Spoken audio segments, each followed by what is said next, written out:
उसके परिवार से मिली तो मेरे मन में ये एक बात बहुत क्लियरली बैठ गई कि ये एक नौजवान लड़की थी, इसने अपने हक की लड़ाई लड़ी।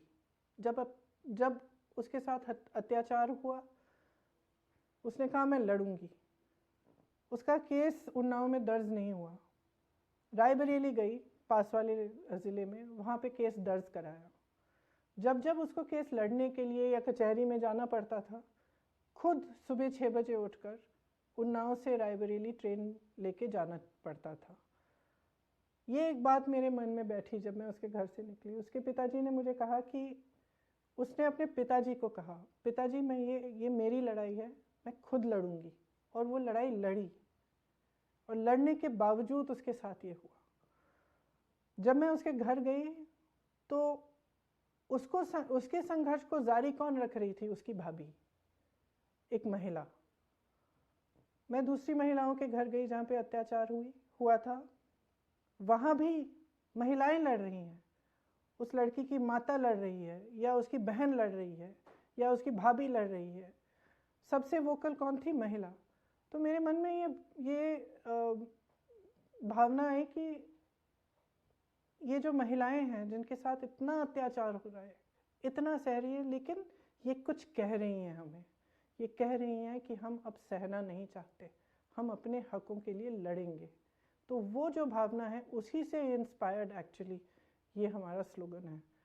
और जब हम महिला की अपनी पर्सनल एम्पावरमेंट की बात करते हैं तो ये है कि अब अंदर से हमें समझना है कि कुछ भी हो जाए, हमारे अंदर वो शक्ति है कि हम अपने लिए खड़े हो सकते हैं।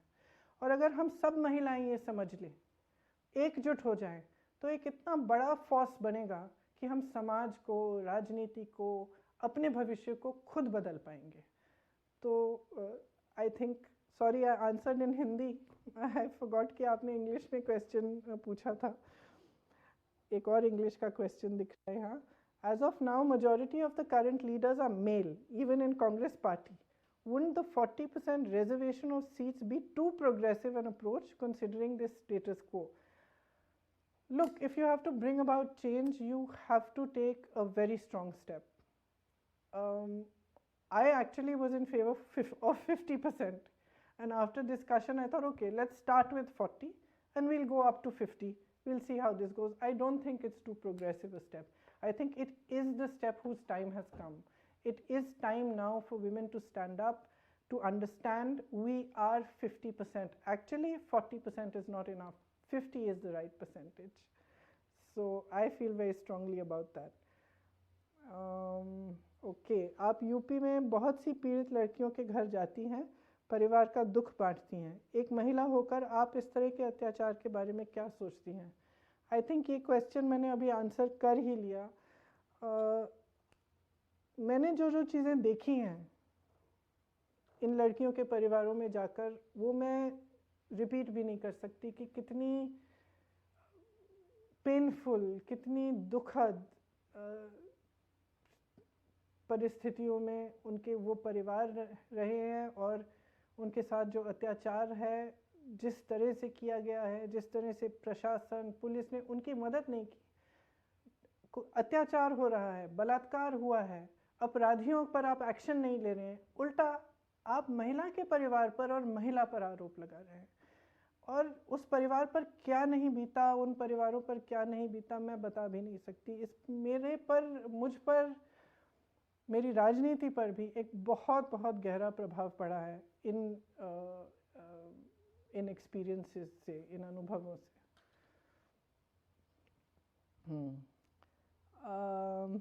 एक और, अच्छा, ये इंटरेस्टिंग क्वेश्चन है। नफरत भाजपा की सबसे बड़ी ताकत है, इससे आप कैसे निपटेंगी? नफरत से निपटने का एक ही तरीका है, और ये कोई नया मेरा तरीका नहीं है, मैं नहीं कह रही हूँ। ये हमारे इतिहास में, हमारी संस्कृति में, वेदों में, पुराणों में, उसके बाद बुद्ध भगवान ने भी कहा, गुरु नानक जी ने भी कहा, नफरत का मुकाबला सिर्फ प्रेम कर सकता है। सिर्फ जो नकारात्मक चीज़ है उसके सामने कोई भी नकारात्मक चीज़ अगर हम डालें तो हम उसी चीज़ में उसी नकारात्मकता में हम फंस जाएंगे। नकारात्मक चीज़ों को का मुकाबला सिर्फ सकारात्मक चीज़ें कर सकती हैं। इसलिए जब हमने ये अपनी कैंपेन्स शुरू की, ये लड़की हूँ लड़ सकती हूँ, और आगे आप देखेंगे कि हमारी 1-2 और कैंपेन्स भी हैं, सिर्फ सकारात्मक कैंपेन्स हैं। हम नहीं चाहते कि हम किसी भी नकारात्मक बात में पड़ें। हमें परवाह ये है कि हम विकास कैसे लाएंगे, हमें परवाह ये है कि हम महिलाओं को सशक्त कैसे करेंगे, हमें परवाह ये है कि हम नौजवानों को रोज़गार कैसे दिलाएंगे, हमें परवाह ये है कि जो तमाम हज़ारों नौजवान हैं जो बार बार परीक्षाएं दे रहे हैं, बार बार किसी एंट्रेंस टेस्ट के लिए या रोज़गार के लिए वो जितने टेस्ट होते हैं वो दे रहे हैं, किसी घोटाले की वजह से फिर से देना पड़ रहा है, टेस्ट देने के बाद आपको कट ऑफ मार्क आपका बदला जा रहा है। इन चीज़ों के साथ हम कैसे डील करेंगे, इनको कैसे हम हटाएंगे, बाधाएं कैसे हटाएंगे, ताकि जितने भी मौके हैं, चाहे रोज़गार के मौके हैं, सशक्त होने के मौके हैं, नौजवानों को मिले, महिलाओं को मिले, और लोग जो विकास होना चाहिए वो असली विकास हो। ये विकास नहीं कि आप चुनाव आ रहा है तो आपने एयरपोर्ट का उद्घाटन कर लिया, पता चला कि एयरपोर्ट तो बना ही नहीं है, चाइना की एयरपोर्ट आप सोशल मीडिया पे दिखा रहे हैं, आपके विज्ञापनों पे सारा दिख रहा है कि विकास आया, लेकिन ज़मीन पे कुछ नहीं है। ज़मीन पे लोग त्रस्त हैं, परेशान हैं, किसान हो, दलित हो, महिलाएं हो, नौजवान हो, सब त्रस्त हैं। तो जो राजनीति में जो हिंसा लाना चाहते हैं, जो नफ़रत लाना चाहते हैं, उनका एक मकसद होता है। मकसद ये है कि आप उनसे सवाल ना करें, आप उनसे जो एक्चुअल चीज़ें हैं कि भाई तुम मेरे लिए कर क्या रहे हो, ये आप पूछोगे नहीं। तो इनका फ़ायदा कुछ ऐसी पार्टियों का ही होता है। अंत में आप सोचिए, आप नेता हैं, आपको जनता ने अपना प्रतिनिधि बना दिया। अब आपको मालूम है कि 5 साल बाद जब चुनाव आएगा तो मैं धर्म की बात करूँगा, मैं जाति की बात करूँगा, नफ़रत की बातें करूँगा, तो वोट मिल जाएगा मुझे। तो आप काम क्यों करेंगे? काम क्यों करेंगे आप काम तभी करेंगे ना जब आपको मालूम है कि 5 साल बाद आपको उस काम पे जवाब देना पड़ेगा, जवाबदेह बनना पड़ेगा। तो मैं समझती हूँ कि जो ये राजनीति में ख़ास तौर से समाज में जो नकारात्मकता, हिंसा फैल रही है, इसका मुकाबला एक्चुअली सकारात्मक राजनीति, प्रेम, करुणा भाव, सबको एक साथ लेकर उन चीज़ों के बारे में हम बात करें जो एक्चुअली हमारे भविष्य को, हमारे जीवन को सुधारें, हमारे समाज को सुधारें, हमारा जो आपसी प्रेम है उसको बढ़ाएं। बड़ा लंबा लेक्चर दे दिया मैंने।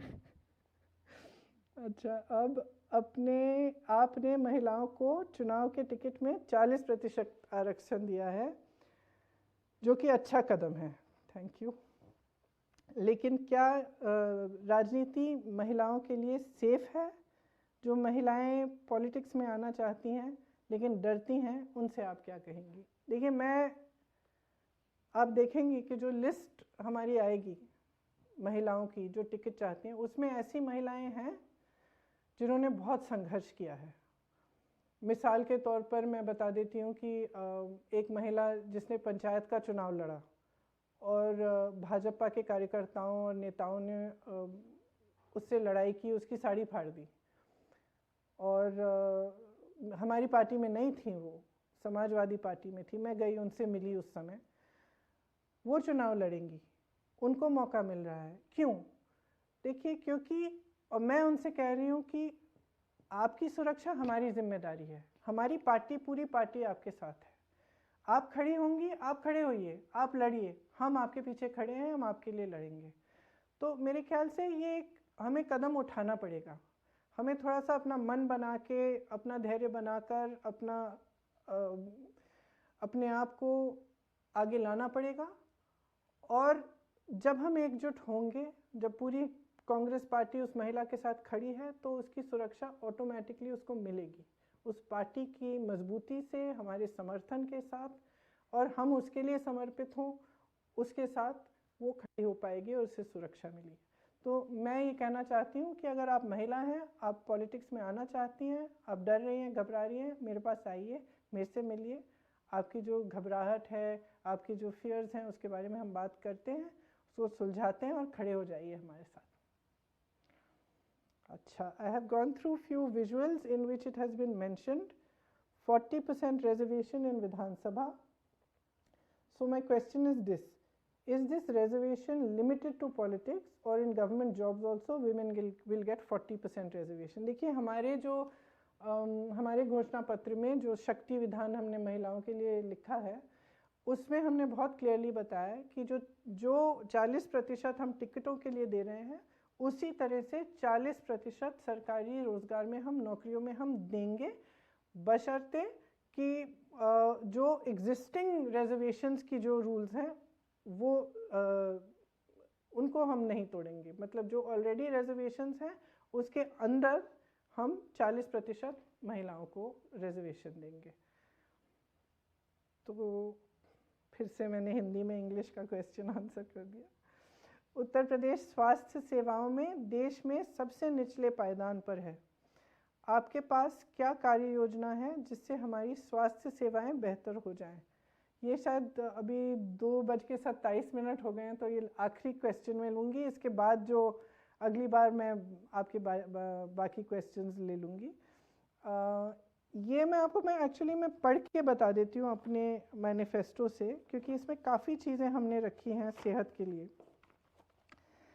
जैसे आपने बिल्कुल सही कहा कि उत्तर प्रदेश एकदम निचले पायदान पर है सेहत के मामले में, और ख़ासतौर से महिलाओं की जो सेहत है उसके लिए। तो जो पूरा जो स्वास्थ्य का जो स्ट्रक्चर है, हेल्थ का जो इंफ्रास्ट्रक्चर है, उसको मजबूत करने के लिए हमने काफ़ी सोचा और किस तरह से किया जाएगा। कुछ पॉइंट्स मैं आपको पढ़ के बता देती हूँ जो हमारे मैनिफेस्टो में है।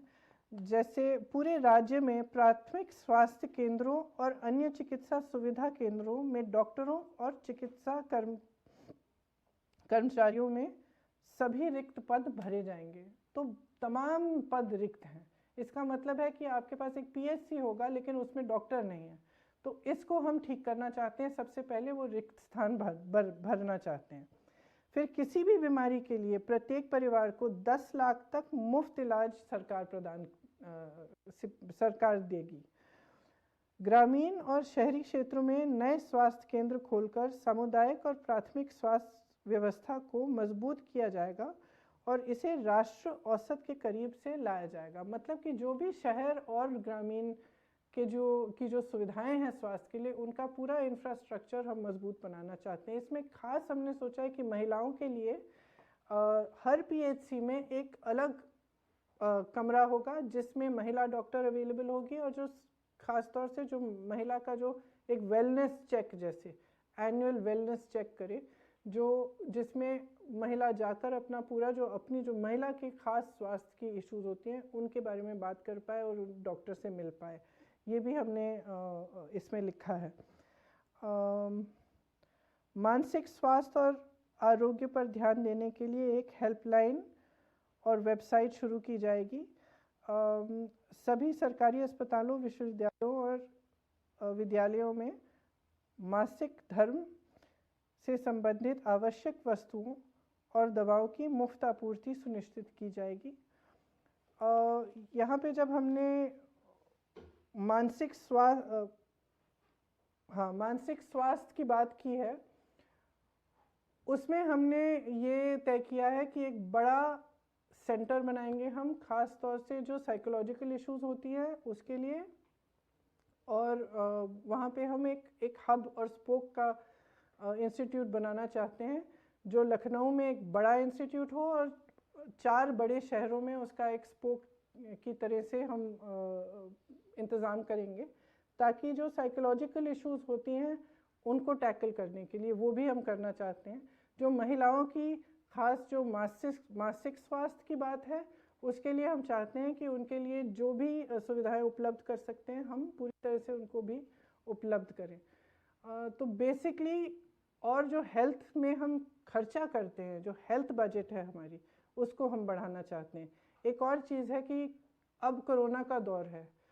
पिछले 2 सालों से हम देख रहे हैं कि कितना स्ट्रेस हमारा हेल्थ सेक्टर ले रहा है, कि नर्सेज, डॉक्टर्स 24 घंटे काम करके भी उनको सरकार की तरफ से जो मिलना चाहिए, जो सपोर्ट मिलनी चाहिए, चाहे वो आर्थिक हो, चाहे वो मानसिक तौर पे हो, चाहे वर्किंग आवर्स में हो, वो नहीं मिल रही है। तो हम चाहते हैं कि इसको भी हम सुधारें। तो मेरे ख्याल से अब हमारा टाइम अप हो गया है, 2:30 बज गए हैं, लेकिन अच्छा लगा आप सबसे बात करने का, और आशा है कि फिर से हम मिलते रहेंगे और इनफॉर्मली बातचीत करते रहेंगे। आप अपने क्वेश्चंस भेजते रहिए, ख़ास तौर से मेरी बहनें। मैं चाहती हूँ कि आपसे संपर्क हमारा जारी रहे और एक दूसरे को हम अच्छी तरह से जानें और पहचानें। धन्यवाद, थैंक यू। नमस्कार, मैं हूं मानक गुप्ता। अगर आपको हमारा ये वीडियो पसंद आया हो तो इसे लाइक और शेयर जरूर करें, और हाँ, हमें सब्सक्राइब और फॉलो करना ना भूलें ताकि आप देश और दुनिया की कोई खबर मिस ना करें। तो जुड़े रहिए हमारे साथ और देखते रहिए न्यूज़ 24।